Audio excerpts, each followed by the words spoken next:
Hi hello. இன்றைக்கி நம்ம மாவு இல்லாததுனால சிறுதானியம் வச்சு தோசை செய்ய போகிறோம். பாருங்கள், சிறுதானியம் சாமை அரிசி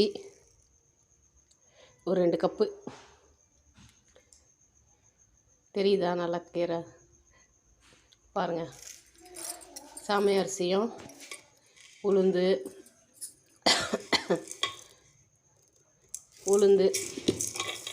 வெந்தயம், கேழ்வரகு, கம்பு, கொள்ளு, பைத்தியம்பருப்பு, சோளம்,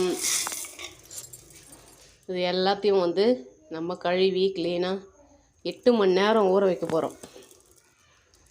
எல்லாம் ஒரு கைப்பிடி போட்டு ஊற வைக்கணும். 8 மணி நேரம் ஊற வச்சுட்டு காலையில் நல்லா ஊறட்டோன்னு கழுவி எடுத்துட்டு பாருங்கள், நல்லா ஊறிச்சு. 8 மணி நேரம் ஆயிடுச்சு. நல்லா இதை அரைச்சி மாவாக்கிடலாம். நம்ம மிக்சிலே ஜார்லேயே போட்டுக்கலாம். இன்றைக்கி லஞ்ச் பேக்குக்கு குழந்தைங்களுக்கு பருப்பு மிளகா சாம்பார் வறுத்து கறிவேற்று சூப்பராக இருக்கும். பருப்பு மிளகா வறுத்து கறிவேற்று சாம்பார் இன்றைக்கி லஞ்ச் பேக்கு. பாருங்கள், மாவு அரைச்சாச்சு. இப்போ மாவை நம்ம தோசை ஊற்ற போகிறோம்.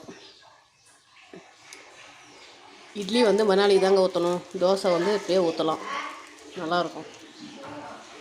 இதுக்கு நம்ம தேவையான வேர்க்கடலை சட்னி அரைச்சிக்கலாம். தோசை நல்லா நெய் விட்டு பருப்பு பொடி போட்டு சுட்டுக்கலாம். சூப்பராக டேஸ்ட்டாக இருக்குங்க. அதிகமாகவும் சாப்பிட முடியாது, ஹெல்த்து. ஒரு 2 சாப்பிட்லாம், அவ்வளோதான்.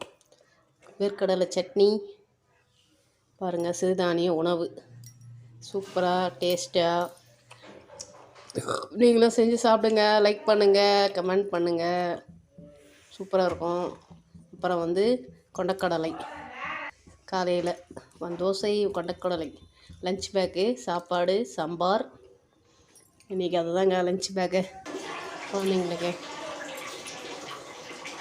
எல்லோரும் சாப்பிடுங்க. Happy day. பாய்.